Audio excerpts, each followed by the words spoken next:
Hello guys, welcome back to our YouTube channel. ಏನಿದು video ಇಷ್ಟೊಂದು fast ಆಗಿದೆ ಅಂತ ನೋಡ್ತಾ ಇದ್ದೀರಾ? ಇದು ಕಡಲೆಬೇಳೆ ಉದ್ದಿನಬೇಳೆ ಚಟ್ನಿ ಪುಡಿ. ಇದ್ರದ್ದು ಲಿಂಕು ಡಿಸ್ಕ್ರಿಪ್ಷನ್ ಬಾಕ್ಸಲ್ಲಿದೆ. ಹಾಗಂತ ಇದೇ ಥರ ಇವತ್ತು ನಾವು ಸ್ಪೆಷಲ್ ಚಟ್ನಿ ಪುಡಿ ಮಾಡ್ತಾಯಿದ್ದೀವಿ. ಅದು ಹೇಗೆ ಮಾಡೋದು ನೋಡೋಣ.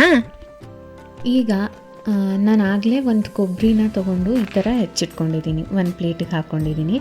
ಅದೇ ಪ್ಲೇಟಿಗೆ ಒಂದು 10 ಬೆಳ್ಳುಳ್ಳಿ ಎಸಳು, ನಿಮ್ಮ ಕೈಯಲ್ಲಿ 3 ಹಿಡಿ ಆಗೋಷ್ಟು ಹುರ್ಗಡ್ಲೆ ಮತ್ತು ಸ್ವಲ್ಪ ಹುಣಸೆ ಹಣ್ಣು, ಇದಿಷ್ಟೂ ಮಿಕ್ಸಿ ಜಾರಿಗೆ ಹಾಕ್ಕೊಳ್ಳೋಣ. ಈಗ ಮಿಕ್ಸಿ ಜಾರಿಗೆ ಸ್ವಲ್ಪ ಉಪ್ಪು ಹಾಕ್ಕೊಂಡು ತರಿಯಾಗಿ ರುಬ್ಕೊಳ್ಳೋಣ. ರುಬ್ಬಿರೋದನ್ನ ಒಂದು ಬಟ್ಲಿಗೆ ಎತ್ತಿಟ್ಕೊಳ್ಳೋಣ. ಈಗ ಒಂದು ಬಾಣಲಿಗೆ 1 ಕಪ್ ಗುರೆಳ್ಳು, 5 ಗುಂಟೂರು ಮೆಣಸಿನ್ಕಾಯಿ, 3 ಬ್ಯಾಡಗಿ ಮೆಣಸಿನ್ಕಾಯಿ ಇಷ್ಟನ್ನು ಹಾಕ್ಕೊಂಡು ಮೀಡಿಯಮ್ ಫ್ಲೇಮಲ್ಲಿ ಹುರ್ಕೊಳ್ಳೋಣ. ಚಟಪಟ ಅಂತ ಸೌಂಡ್ ಬರೋ ತನಕ ಹುರ್ಕೊಳ್ಳೋಣ. ಆಮೇಲೆ ಇದನ್ನು ಒಂದು ಪ್ಲೇಟಿಗೆ ಟ್ರಾನ್ಸ್ಫರ್ ಮಾಡ್ಕೊಳ್ಳೋಣ.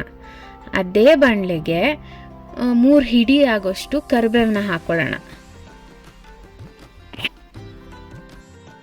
ಕರಿಬೇವನು ಹುರ್ಕೊಂಡಾದ್ಮೇಲೆ ಇದನ್ನೆಲ್ಲ ಮಿಕ್ಸಿಗೆ ಹಾಕ್ಕೊಂಡು ತರಿಯಾಗಿ ರುಬ್ಕೊಳ್ಳೋಣ.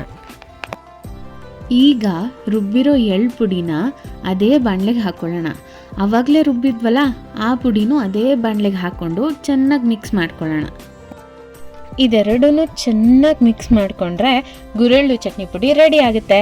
ಇದನ್ನು ಅಕ್ಕಿ ರೊಟ್ಟಿ ಜೊತೆ, ಜೋಳದ ರೊಟ್ಟಿ ಜೊತೆ, ಅನ್ನದ ಜೊತೆ, ಕಡುಬು ಜೊತೆ ತುಂಬ ಚೆನ್ನಾಗಿರುತ್ತೆ. ಮನೇಲಿ ಮಾಡ್ಕೊಂಡು ಟ್ರೈ ಮಾಡಿದರೆ ಕಮೆಂಟ್ ಬಾಕ್ಸಲ್ಲಿ ಕಮೆಂಟ್ ಮಾಡಿ. ಮತ್ತು ನಮ್ಮ ಚಾನಲ್ನ ಲೈಕ್, ಶೇರ್ ಮತ್ತು ಸಬ್ಸ್ಕ್ರೈಬ್ ಮಾಡಿ.